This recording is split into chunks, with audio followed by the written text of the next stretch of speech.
right, we are back.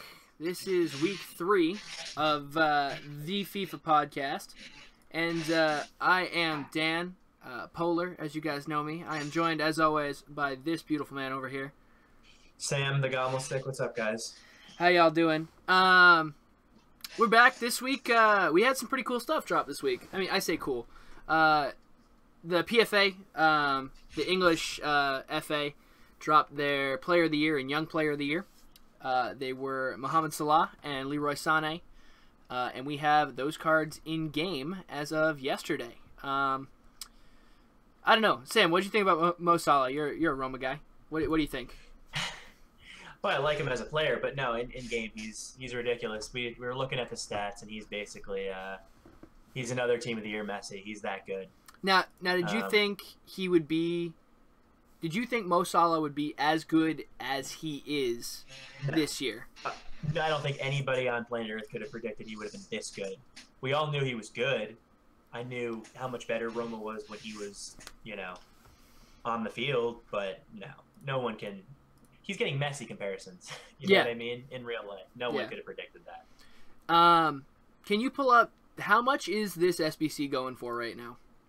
When I checked earlier today, it was just under 1.2 million. Right now, it says it's going 1.2 million on the dot. All right, now this card is essentially a Team of the Season card. It will be his Team of the Season card. It will be exactly this if they go upon last year.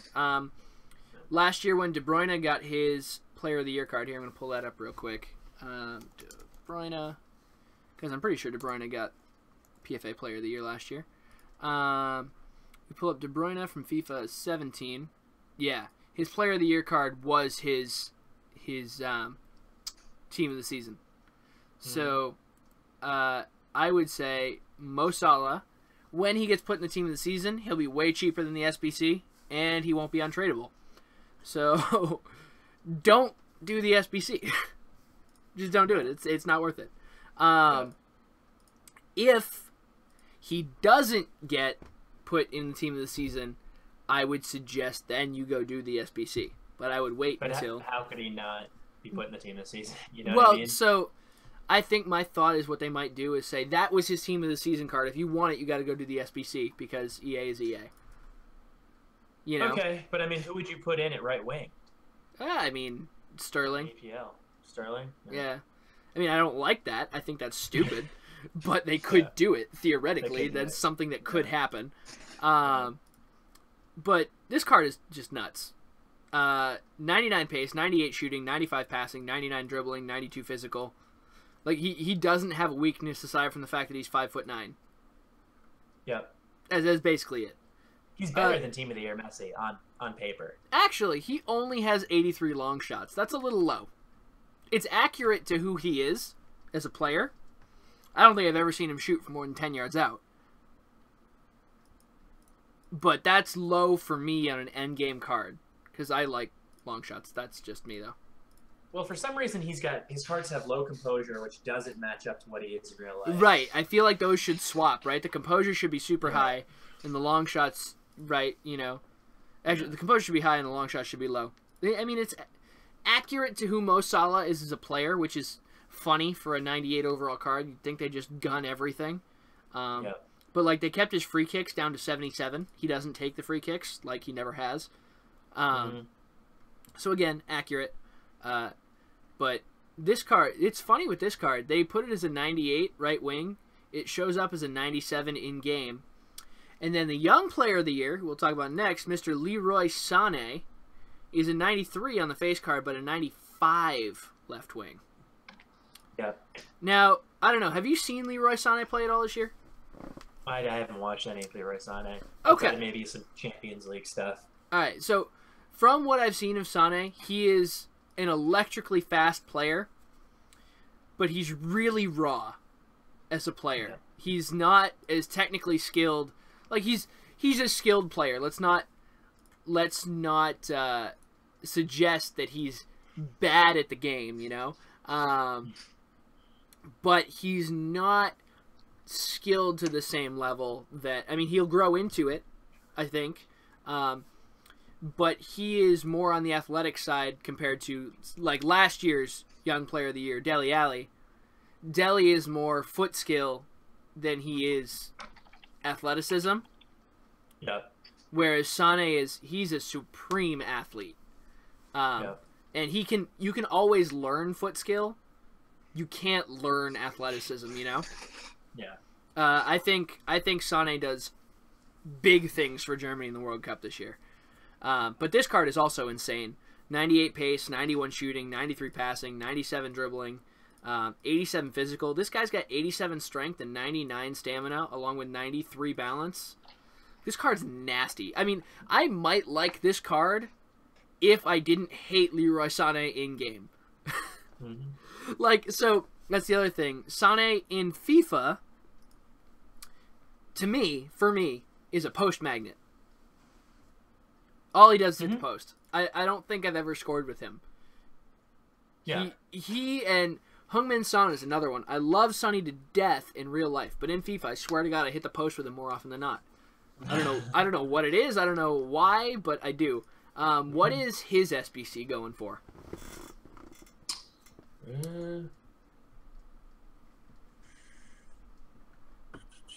I can't find it. You can't find it. How long ago was it released? Yesterday? 2 days ago? Same as Mo Salah's. Oh, yeah, you're right. 700? 744? That's way too much.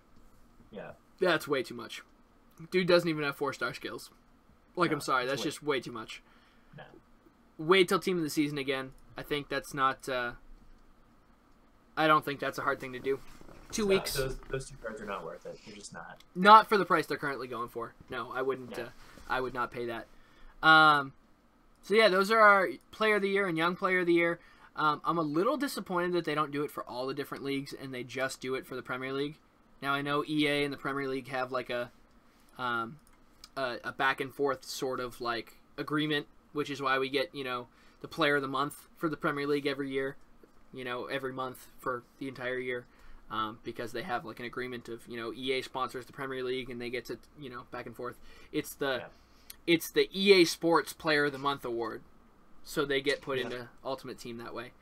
But just real quick, let's look at this Mo Salah.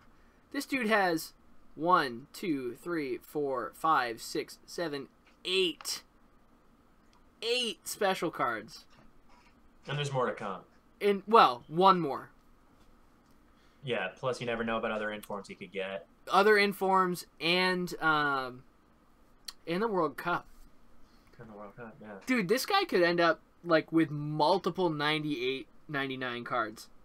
Yeah. If this guy if he bags like 4 or 5 goals in the World Cup group stage for Egypt, oh, it'll be ridiculous. he could get a team of the group stage for the World Cup, and it'll be insane. Mm-hmm. Mo Salah's, he's an endgame guy, without a question. The only problem with him is he's Egyptian and plays for Liverpool, so it's hard to link him with anyone who's any good aside from icons. Yeah, and 2-star weak foot isn't killer. You can work with it, but it's not ideal. I mean, 2-star. I've never worried about, like, you know, he's Iron Robin in the Premier League. Yeah. Oh, look at the time cut inside. Yeah. Everyone knows what's coming. The problem is when you have 98 pace and 99 shooting or whatever, 99 shooting and 98 pace, whatever, you just can't stop it. It doesn't matter what you're gonna do. You know. Everyone knows he's cutting inside, but he's going to cut inside and he's going to shoot and he's going to score, and that's just the way it's going to be. I can't believe they haven't changed his hair up, though. Yeah, in-game it's really... Yeah, it's annoying that he's still got a buzz cut in-game when he's got an afro. So yeah, those are our Player of the Year, Young Player of the Year. I think it's really good that they do this, but I think you got to wait until Team of the Season to get these cards. They're too expensive. Next thing up that we're going to look at is... We haven't talked much about the meta in FIFA. I mean, I talked a little bit about it when we were talking about the EMLS Cup at PAX and how they, you know, did their teams up and set them up. But Sam and I thought it would be interesting to go and do our versions of what the best meta team in FIFA would be. Like, if you're just going to straight win games, no coin object, this is the best team. And then we had a counterpoint to it that you guys will see afterwards. But this is my version of the best team. obviously it's stupid expensive. It's 24 million coins according to Foothead as of right now, and every single player in this team is blue in some way, shape, or form. It's a 4-3-2-1. Team of the year De Gea, Team of the year Ramos, Maldini, Team of the year Marcelo, Prime Zanetti, Prime Hullet, Prime Vieira, Prime Modric. So this is the only player that differs between me and Sam's squads. We have different formations, but Modric is the only player that's different in Sam's squad. It's not Modric. We've got Team of the year Ronaldo, our Prime R9, and then Team of the year Messi. There aren't going to be any weaknesses in these squads, you know. No. I think the only difference is the way the teams are set up in the styles that you would use. Basically, the midfields. The way the midfield's set up in the styles that you would use the midfields in. Right. So, Sam, why don't you walk us through your team here? I mean, to me, this is the type of squad. If you're a pro player and you need to win, this is what you're going to rock, in my opinion. This is what I would rock. You got De Gea in goal, Team of the year. He's just the best keeper in the game. I think you have the best center back in the game in Ramos. Marcelo, best left back, in my opinion. My other center back is Maldini. He just links better. I think in terms of outside of speed, I think Bonucci's Team of the year Bonucci's better. But Maldini just links to everyone, and he's amazing. Right back, we've had conversations about this. I would go Javier Zanetti, his prime, over Dani Alves. Right. We both suggested that. Link. So for links, for work rates, and for the mere fact that you have to have Dani Alves in your team, like who actually wants to use Dani Alves? Does anyone like that guy? Yeah, I mean, I want Zanetti on the team. That's just me. All day over Dani Alves. Midfield to me is pretty straightforward. It's Hullet. If we're rocking a 4-3-3, it's Hullet. You got to have him. It's Prime Pele and it's Prime Vieira. I mean, it's Vieira is going to be more defensive minded. Hullet's going to be your box to box, and then Pele's going to be your cam. And then the front three is just the best front three in the game, and Ronaldo, Messi. Right, and our difference was you obviously had Prime Pele as your attacking mid, and because I wasn't using an attacking mid, I had Team of the year Modric as a more box to box. I just think if you're rocking a end game squad, like the end game squad, you have to find a way to fit Prime Pele into it. Right. I don't know, maybe not, but that's just my opinion. I mean, I don't think you'll ever have a problem with Prime Pele. Like, I'm not suggesting that Prime Pele is a bad choice by any stretch of the imagination. I just don't think in the team that I put together, I don't think he fits that position as well as he does in yours. And in your formation may theoretically be better. And he definitely fits that more. But these teams are, if you didn't already know it, and you have 30 million coins to go spend on a team, this is the team that you should go get if your only goal is to win games. Mm-hmm. Now, the next thing that we did that we thought would be interesting to do is, if coins were no object to us, what team would we go out and build? Now, people forget this, but FIFA is a game, and the point of a game is to have fun, right? I mean, I don't know. Do you have fun playing FIFA? Yeah, well, sometimes. Sometimes, right? Yeah. But the point of the game is to have fun, right?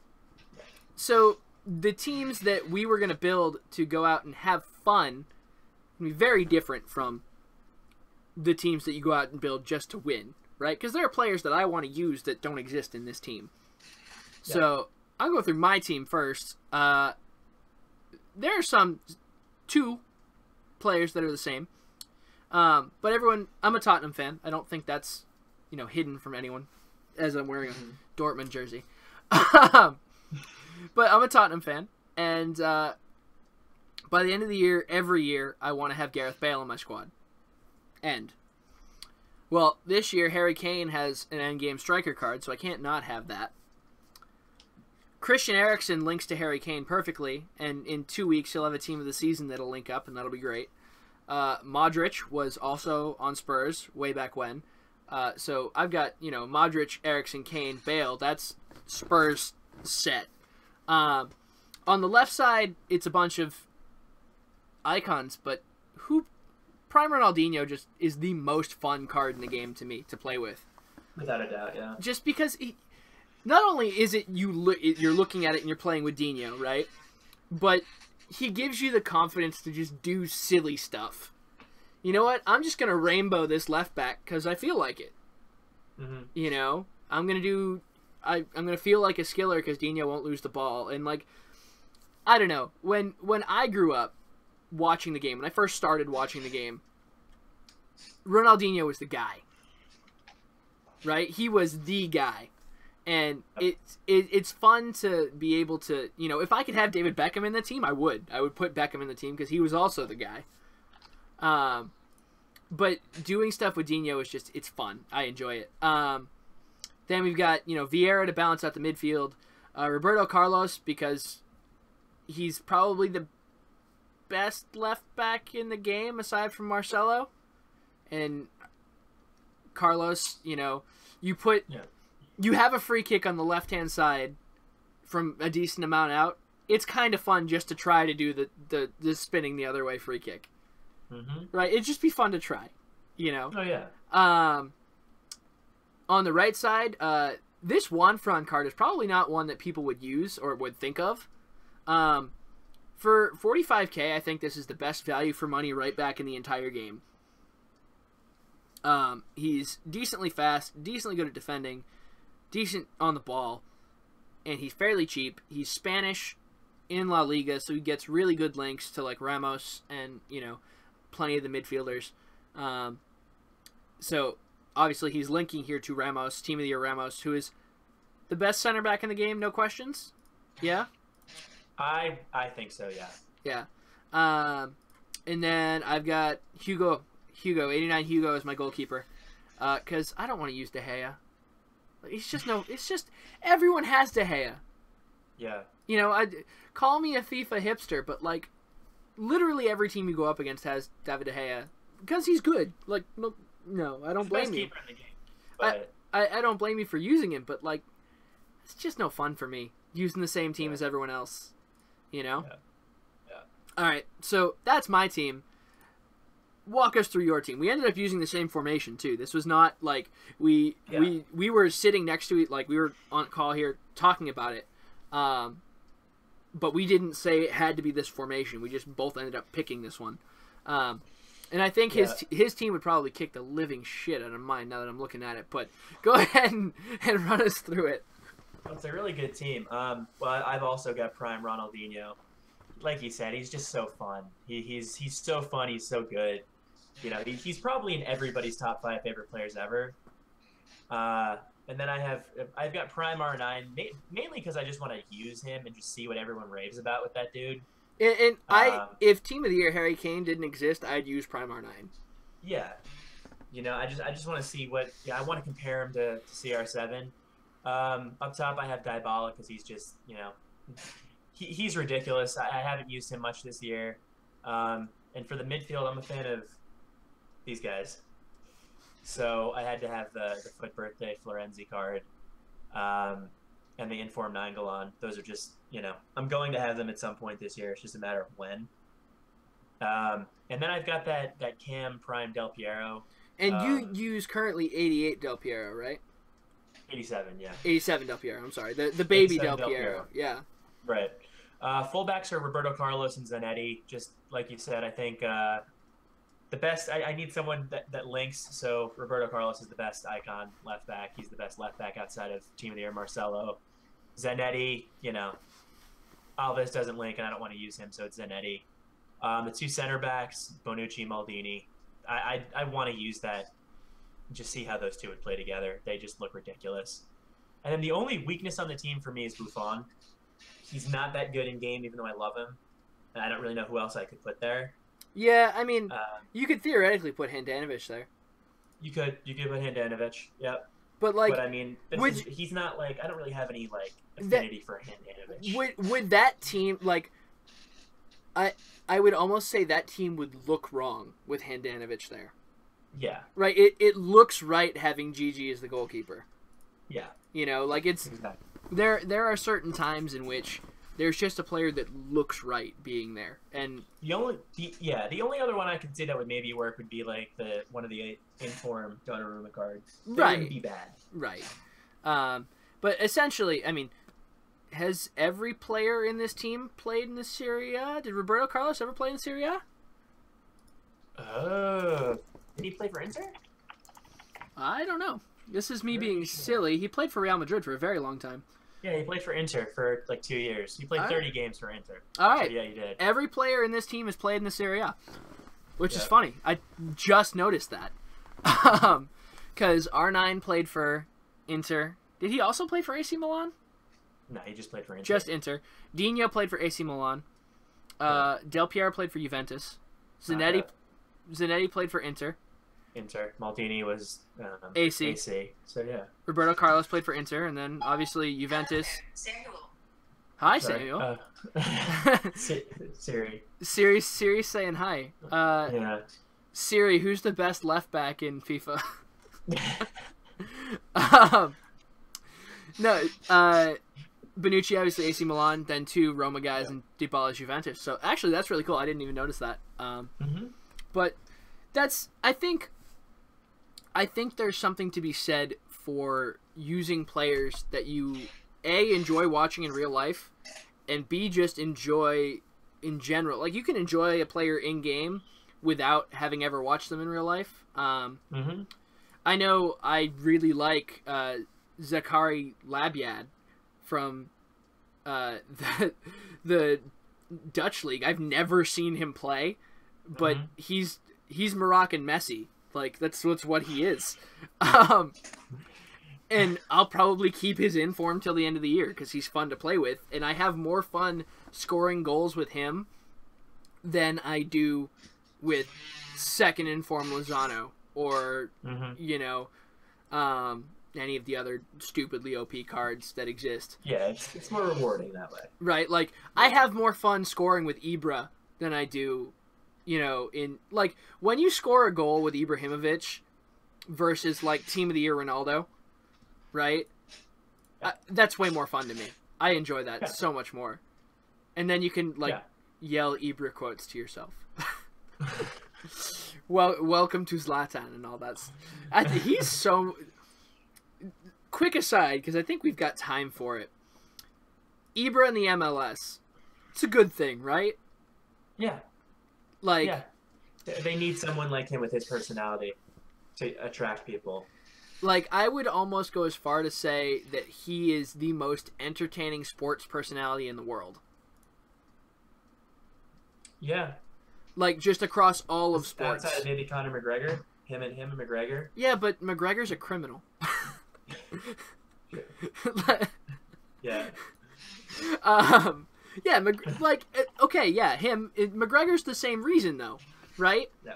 Like, they're not afraid to speak out and speak their mind and enjoy, you know. Yeah. But Ibra he says what he wants, when he wants. You know, and it's fun, right? Like, I can't think of a single player in any American sport that does that. I mean, No. Russell Westbrook's getting there. He doesn't have the personality though. He's just more abrasive. Right. Like, I think at this point he's more just upset that people don't give him credit.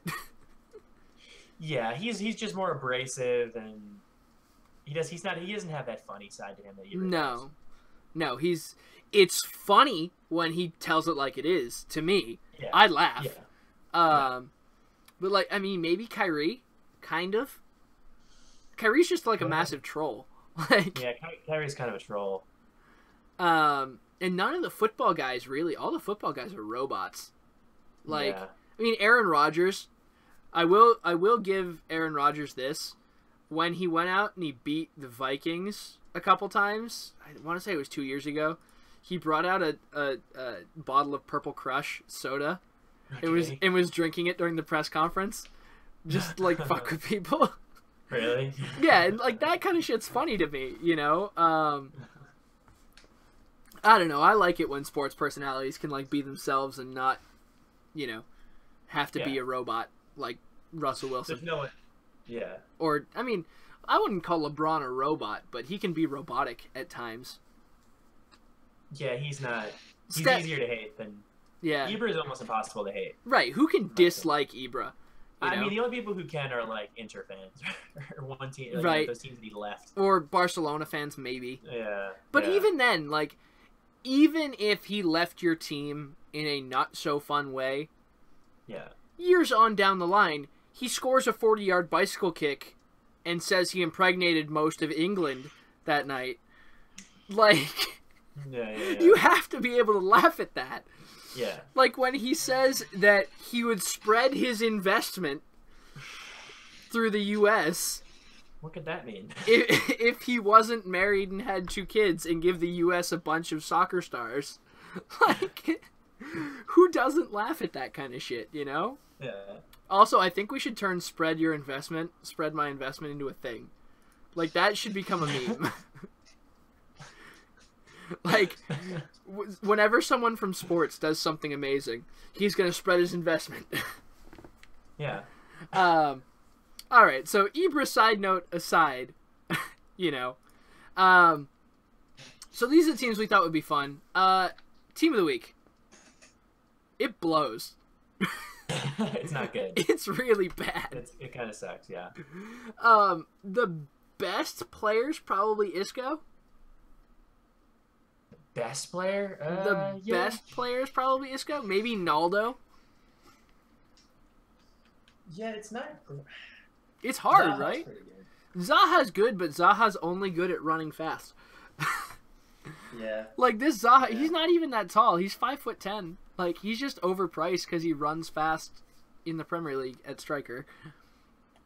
Yeah, and then you've got Coutinho, who's right-footed on the right side. So he's got right mid disease. Like that's no fun. Yeah, that Ruffier card's great. If I had to just pick one who I wanted on my team or wanted in my club, probably Isco. Isco, yeah. Because company is kind of slow. Very slow. Very slow. I mean, Naldo looks good. Naldo isn't fast, but I mean, that Douglas Costa card actually. Like, it's not the most expensive one, but that looks like... rapid. He's really fast. He's got 5-star skills. Got 99 acceleration. Like, that could be a fun card. He found the Brazilian flag on his card, so... Yeah, he found it. But yeah, not a good week to pull packs. I mean, if you were pulling packs in this team of the week anyway, I don't want to say you were a little dumb, but, like, come on, man, wait a week.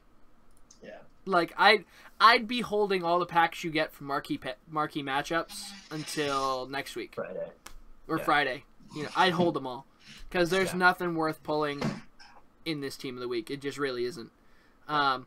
That being said, there are 2 players that are fairly good for the money. Well, 2, 3, and 4. 2 of them are goalkeepers. So we'll get Ruffier and Donnarumma out of the way. They're good goalkeepers. Very good. I don't, spending $50K on a goalkeeper is, I would say, not the most important thing on the planet. Mm-hmm. But Ruffier and Donnarumma are good. Next to that are budget beast for this week's team of the week, Ricardo Pereira. From Porto, Portuguese in the Portuguese league, which is always nice too. But we're showing him here with an anchor chemistry style. So again, this card would be probably 43K. Yep. Or so. He's got high work rates, which is amazing for a right back. With anchor, 97 pace, 70 shooting, 87 passing. Now this 87 passing, he's got 90 short passing, 88 long passing, and 90 crossing for a right back. Yep. That's fucking nuts. Base 90 crossing. That's right. That's really good. That's why we're not putting backbone on him, right? Yeah. He's also got 86 dribbling. Yeah. Like that's really good. This is like team of the year Danny Alves light. Yeah, the only thing with Correa is a little small. He He's, doesn't have you that know, much strength. 5'9". Yeah.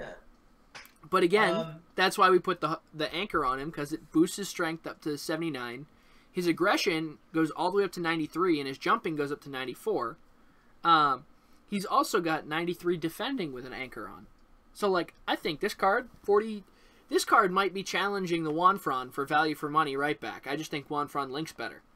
Yeah, Wanfron has the links, but this card, if you're looking for something like this, you know, if you're for using, the price, you can't beat it. If you're using a Portuguese team for the World Cup, maybe. Yeah. But this team is this card is good, and it's only going to get cheaper throughout the week.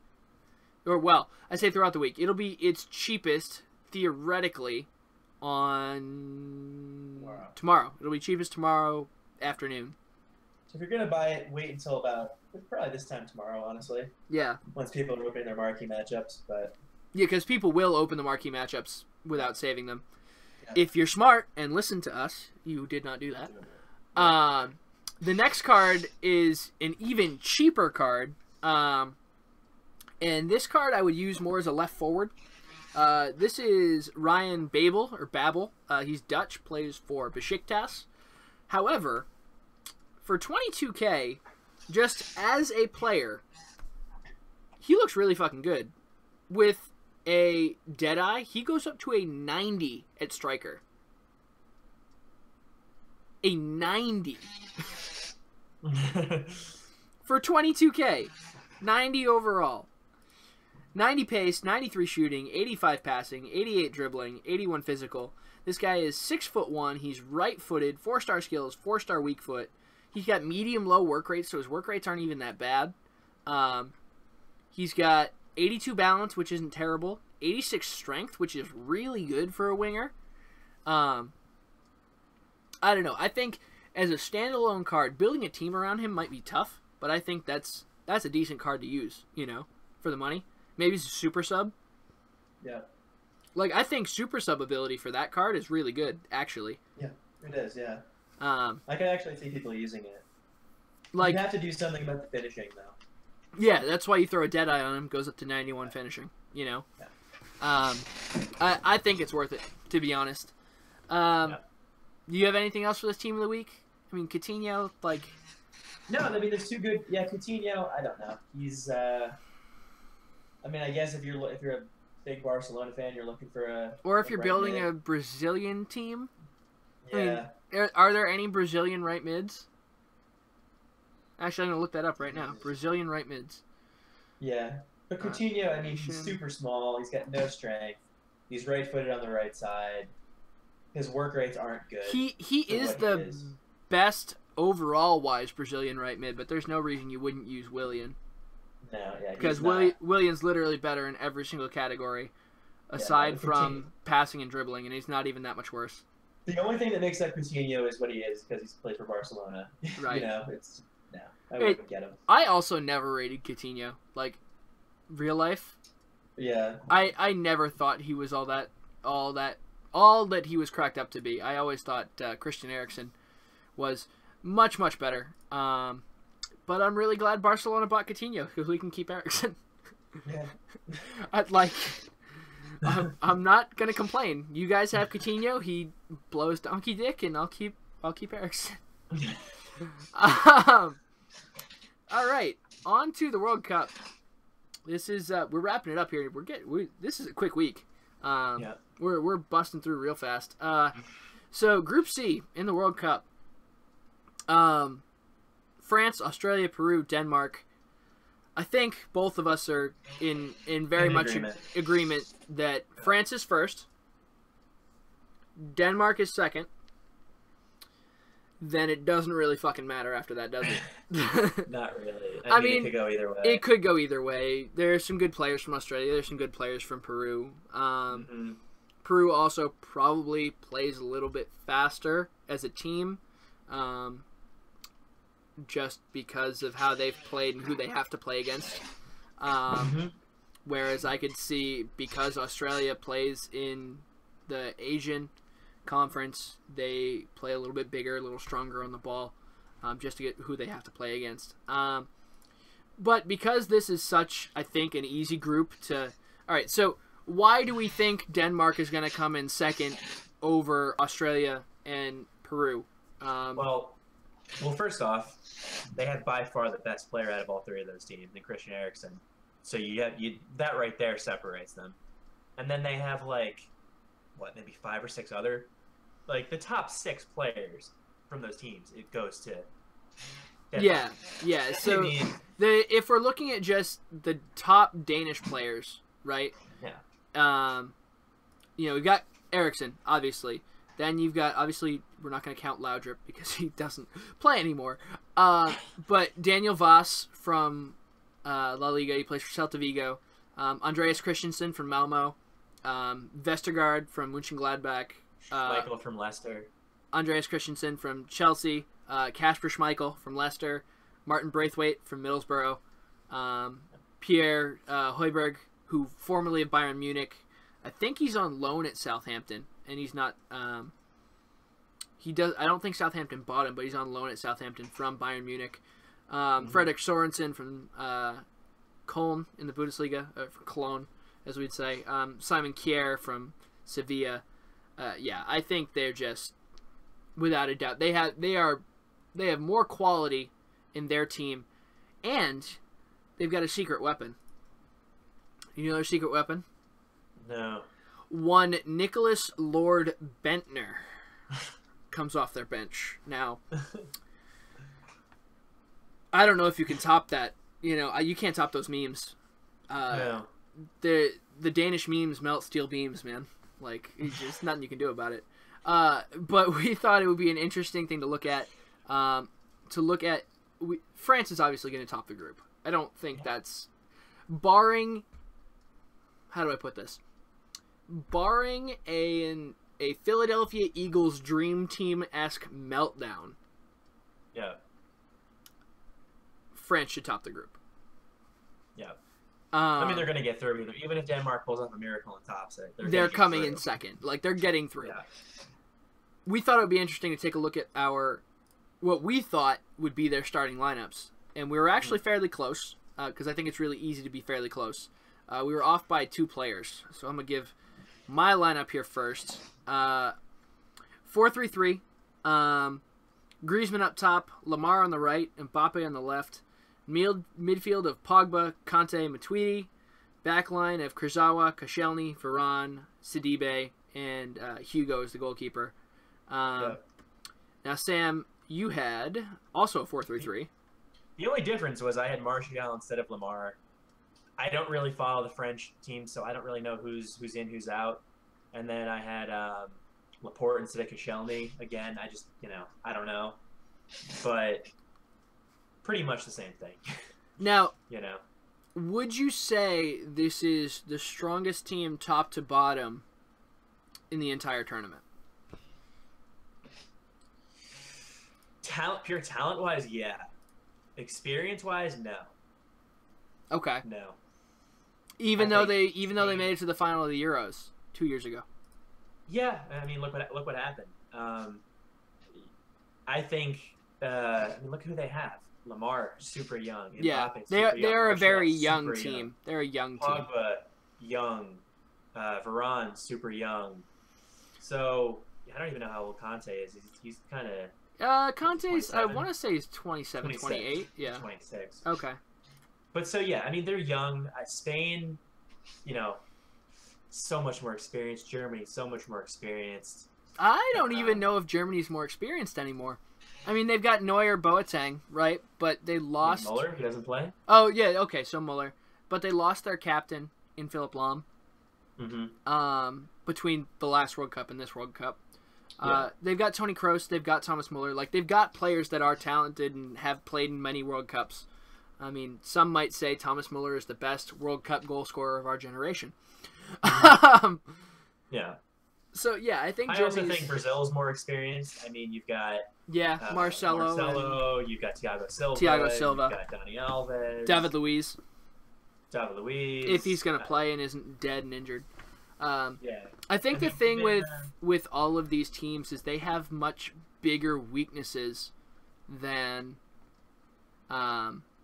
France. They have more glaring weaknesses, I would say. Germany doesn't have a striker. I mean, they've got Timo Werner, but again, he's very young and inexperienced. They've got Thomas Muller. He's not a pure striker. Mm-hmm.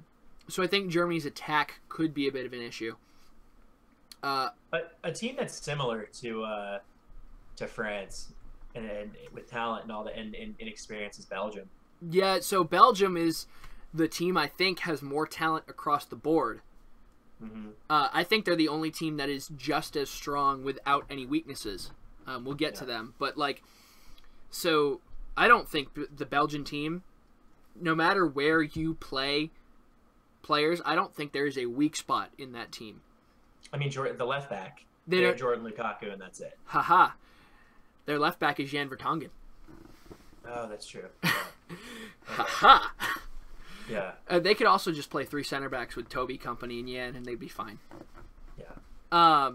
They don't play a left back the same way that they use. Actually, for the longest time, Toby was their right back and Yan was their left back. Okay. And they played Company and Vermaelen. I don't even know if Thomas Vermaelen plays anymore. Is he dead? What the hell happened to him? Barcelona. Does he? Yeah. Yeah, he's on Barcelona, but has he played? Does he exist? Is he real? Yeah. Oh, he's always injured. Okay, that's his top comment. Shame how injuries ruined his career. Could have been the same level of Toby and Yan if he wasn't that injury prone. Mm-hmm. If he's healthy, their back line will be Yan on the left, Company, Vermaelen, Alderweireld. So, again, their midfield, Dembele, De Bruyne, Nainggolan. Left wing, Hazard. Striker, Lukaku. Right wing, Mertens. I don't think they've got, and Courtois is their goalkeeper. Mm-hmm. Right? So, France at least has left back and right back problems, kind of. Yeah. Basically it's left back. Sidibe is very good. I've seen him play for Monaco a couple times. He's very good. Mm-hmm. Kurzawa, I mean, all right. But off there, they've also got how good Roussillon is. They've also got pardon the soccer pun, an arsenal of young French forwards that can come off the bench. Lacazette, Ousmane Dembele, Kingsley Coman, Fekir, Ben Yedder. If Martial starts, Lamar can come off the bench. If Lamar starts, Martial can come off the bench. They're definitely the deepest team. We'll say that much. Yeah. So I think France has a good shot to win it. I think, we were talking about this earlier, I think if they don't make the semifinal, they've done something wrong. Oh, yeah. I think if in that case they miss the semifinal, they've messed up a little bit. Mm-hmm. That is Group C in the World Cup. Next week we will talk about Group D, which has one of the more interesting, I think Group D is interesting. We've got Argentina, Iceland, Croatia, and Nigeria. So we've got a top, but how 2, 3, and 4 go out? That's actually really interesting. There'll be some debate there. So look forward to that next week. We will talk about that. And then we've got last couple things to look at. We've got Champions League this week. We've got Roma and Liverpool on one side in the semifinal, and the other side is Real Madrid and Bayern Munich. Now, correct me if I'm wrong. Roma is playing in England, and Bayern is playing in Madrid, right? It's It's England, Italy, and then Spain, Germany, right? The second leg is in Italy, and the second leg is in Germany, I think. Let me check. First leg is in Bayern. First leg's in Munich. Okay. Yeah. First leg's in Munich. Second leg is in Madrid. All right. So, predictions. Prediction time. Liverpool Roma. We'll have you go there first. What do you think? In England. It's. I mean, I don't know. I'm gonna say it's gonna be 2-2. 2-2 draw. I'm biased, but I'm gonna go 2-2. All right. And then for the other one, I'm gonna say it's gonna be 1-1. 1-1. Okay. 1-1. So in England, I think Liverpool wins 3-1. Okay. In England. Okay. In Munich, I think Bayern wins 1-0. Okay. I think they go out, Lewandowski scores a goal, and they park the bus. And German efficiency their way to a 1-0. Okay. Now, the second leg. Anything can happen in the second leg. Roma in Rome with an away goal. We saw how that worked. Yeah. It could, yeah. You know, if they beat Barcelona, they can beat Liverpool. Yeah, I think the whole thing is going to come down to how well they play. If they go out and lose in Liverpool, and just let that front three run wild, then the thing is, that front three is not any better than Messi, Suarez, and whoever the hell they're playing with Messi, Coutinho, right? Right, they're not. But I'm saying if Roma can come out and show Liverpool, hey, what we're not to be messed. This is why we're this good. What I would say is that the front three in Liverpool is much faster. Yeah, they're faster. They are quicker. Yeah.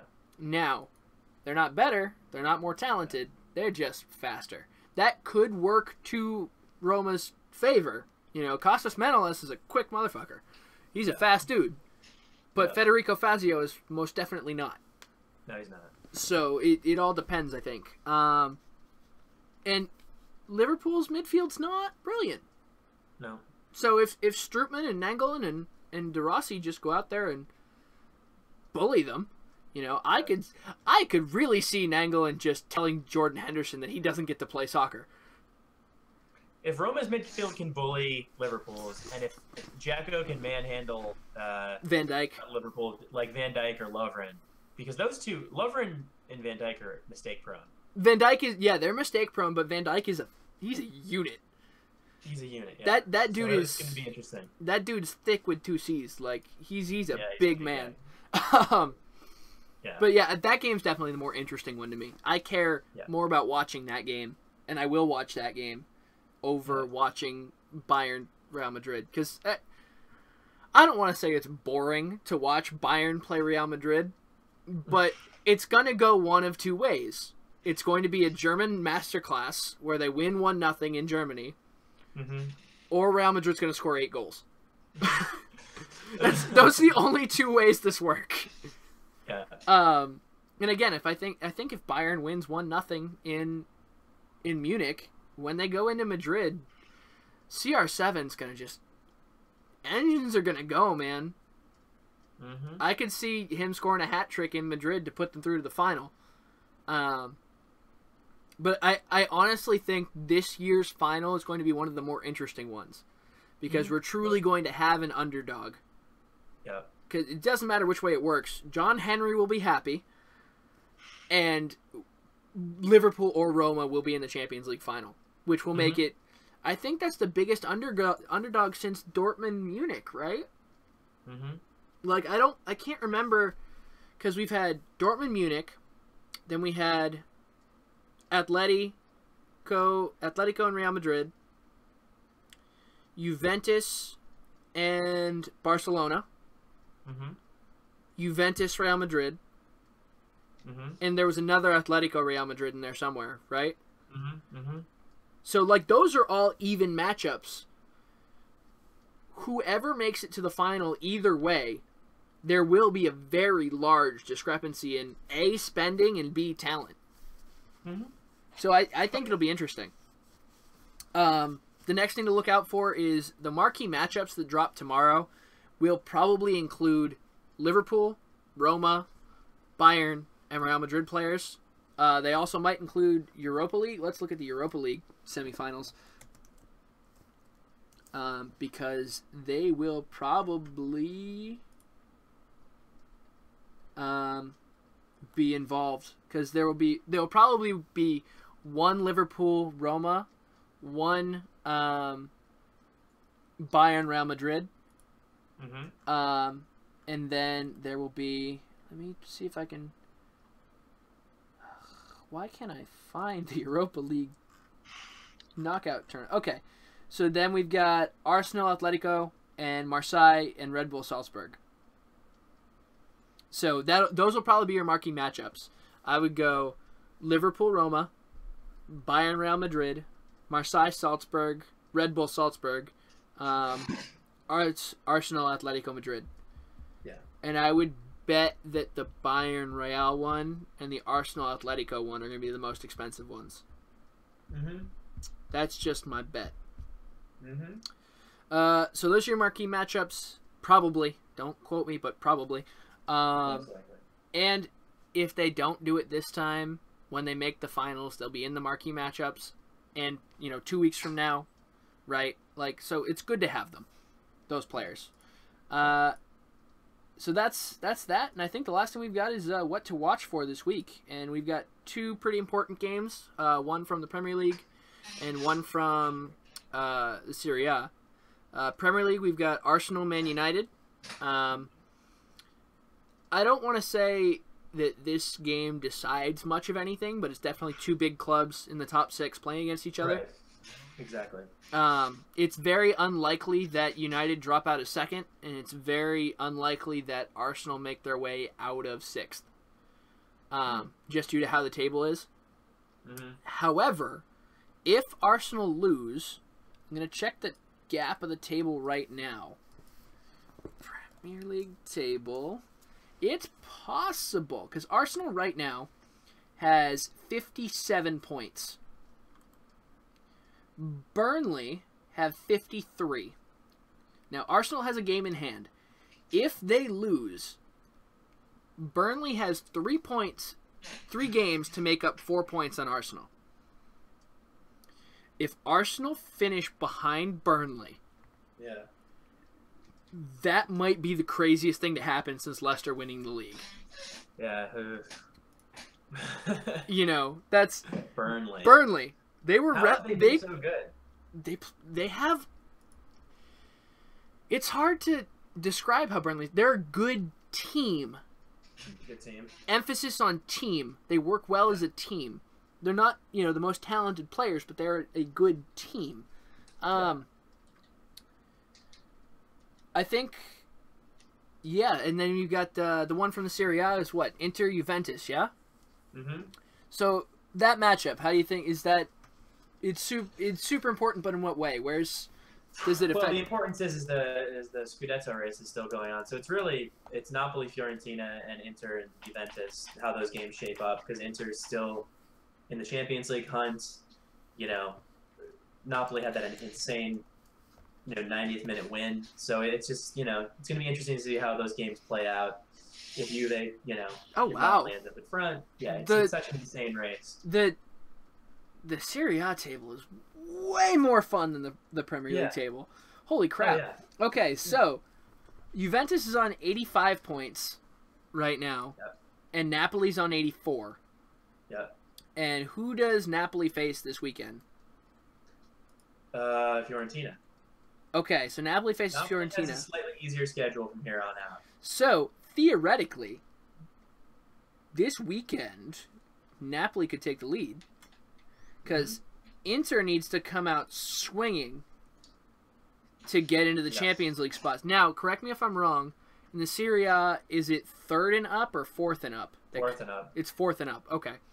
Fifth gets Europa League. 6th gets Europa League qualification. So they go into the playoff. Okay, so it's just like the Premier League in which 4th and up, top 4 get Champions League. So as of right now, it's Lazio, Roma, Napoli, Juventus. Inter is 1 point behind both Lazio and Roma. Yeah. Roma plays Chievo Verona. Chievo. That should be an easy game, question mark? Yeah, they're mid-table. They're not Mid-table. Actually, they're bottom. They're 16th. Oh, are they? They're 16th. Oh, wow, they were mid-table at one point. Okay. Lazio play Torino, who is 10th. And obviously Inter is playing Juventus. So Roma, of those three, has the best shot. Wow. Roma and Lazio literally have the same exact record. But, holy shit. Lazio scores a lot more goals. Roma Lazio has scored 83 goals. Holy fuck. That's insane. That is the most in the league. Yeah. That's more than Juventus. Yeah, but they also give up a ton of goals. Right. They've given up 43 versus Roma's 27. Juventus is 20. Do you know what the tiebreaker is? It's got to be head-to-head, right? Because it can't be goal difference. Don't they do a playoff? I don't know. Let's look it up. Yeah, Serie tiebreaker. Head-to-head record, goal difference of head-to-head games, then goal difference overall. Okay. So, when Lazio played Roma earlier this year, Roma must have won. Yeah, they must be 2-0 against Lazio. Yeah, they won the first game. They drew the second. They drew the second. Okay, so because of the winning of the first game, they are ahead in head-to-head. All right, so that's what to watch for this weekend. We've got Arsenal, Man U, Liverpool, and Arsenal, Man U. Not Liverpool. Liverpool, Roma's tomorrow. Inter, Juventus for the weekend. That's all we have for you guys. I hope you guys enjoyed watching the podcast this week, taking a listen. It'll be on YouTube like it always is.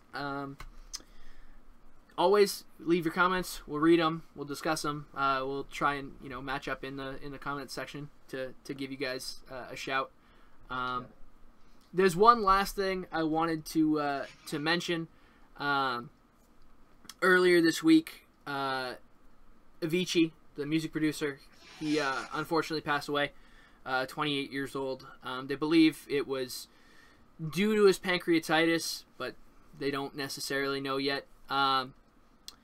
Just, everything in moderation, guys. No need to, it's sad to see a musician die at 28 because, he partied too hard, But, that's all I really had for you guys today. I hope you enjoyed, and we will talk to y'all later. Bye, guys.